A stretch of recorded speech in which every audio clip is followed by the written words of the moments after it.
it in much stronger terms, because to me, some of this commentary from the right, including from prominent figures, is just a straight up encouragement toward bigotry and xenophobia and anti-immigrant sentiment. I mean, you have Matt Walsh, for example, a very well-known figure on the right, saying that it is, quote, a tragedy and a disgrace, unquote, that 40% of New York's population is foreign-born. It's not a tragedy and disgrace at all. It's one of the things that has historically made New York one of the best cities, one of the greatest cities in the world. Right. He specifically, where I think I disagree with him, he specifically says in that tweet that it's a shame that now it's 40% foreign. Well, 100 years ago it was also 40% foreign. It's the stopping place for people coming to this country. And this is something I criticize with my friends on the right a great deal, because I do see things differently than them on this issue.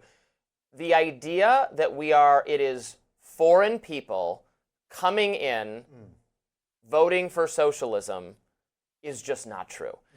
And you can see the demographics in Mamdani's victory. Cuomo was more supported by low-income people. The racial groups mixed. Black people went solidly for Cuomo. Hispanic and Asian people, I think, more so for Mamdani, but it's a mixed picture. But affluent, white, liberal people who have been in this country for hundreds of years, they supported Mamdani.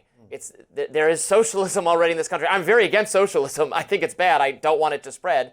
It's grown on our university campuses. It's not some foreign disease that is entering the country because we bring too many people in from the third world. A lot of the people who enter our country, especially from South America, hate socialism. They've fled socialism. If we're talking about from Mexico and from South America, many of them are more socially conservative, more Christian, more Catholic specifically, than the native-born population of the U.S. So I think this is a misguided criticism from Matt Walsh-type people. I've said it to him on social media many times. It's not because I disagree on the goal. I share the goal of thwarting socialism.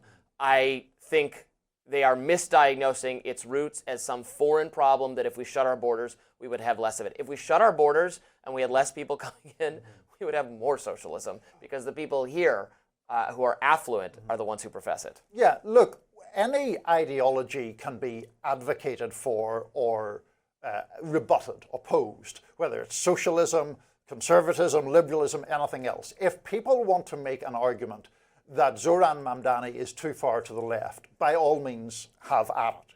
That isn't the argument that is being made by a lot of these people. And it's not just Matt Walsh.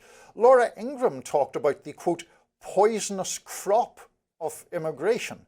Charlie Kirk, with that tweet that we read out, just a logically nonsensical tweet trying to somehow tie Mamdani to 9/11.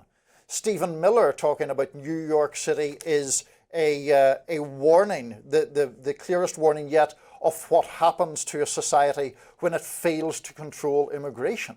I mean, these are just outright bigoted positions, xenophobic nativist positions that would not have been expressed in mainstream American political debate even 10 years ago.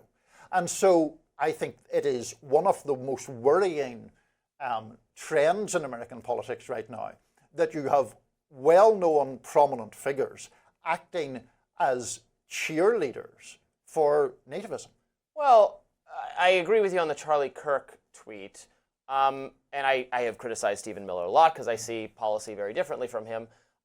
I think if it was the case that we were bringing in tons of immigrants and that was causing, and they were all voting for policies that I thought were really bad, or like some expansion of the welfare state, or the most far-left policies of all, or overthrowing religion and free speech, I think I would not think it nativist to express opposition to that. I'm saying that is not the case. That's on the basis of the policy, though. That's not on the basis of where Mamdani was born or where anyone else was born. You oppose the policy, which is fine. Right, and I would be for less immigration if that was the case. What I'm saying is that is not the case, and people are misguided for focusing on that as the case. Immigrants are not a monolith anyway. There's a lot of assimilation in the second and third generations, and even in the first generation, there's a lot of contempt for these specific policies. It shows up, again, time to time. Wokeness is the preference of liberal arts graduates, not of immigrants pouring over any of our borders. Yeah. And I think conservatives often need a reality check on that. Yeah. I again, broadly agree. I just think you used the term misguided. I would put it in much more vehement terms than that, because I think they're engaging in rhetoric that is just, well, it is bigoted by its nature. It is assuming or suggesting that a Muslim shouldn't be mayor of New York City. If the people of New York City vote for anyone of any religion, we don't do religious bars in this country, thankfully. And the idea that we should, or that there should be wariness on the basis of someone's religion, I think is very antithetical. I mean, a religion is a belief set. You can. It is not a. Yes. Is not a racial. You can have an opposition. You can have an opposition to a Christian or a Absolutely. Buddhist or a Islamic person. Yes. For a variety. I would not have any of that basis unless for some reason their religion compels them to favor some policy that I disagree with. Then I might say I don't want. Again, it wouldn't be specifically Islamic. It could be Christian. It could be Buddhist. It could be. Yes, but in that instance, Right. you would be objecting to an individual within that religion, right? What is happening with this rhetoric is suggesting that a Muslim, axiomatically by being Muslim, shouldn't Right. be mayor, and we shouldn't. We just shouldn't entertain that stuff. Harry Potter author J.K. Rowling is taking fire once again for her views on transgender issues. We'll talk about that next.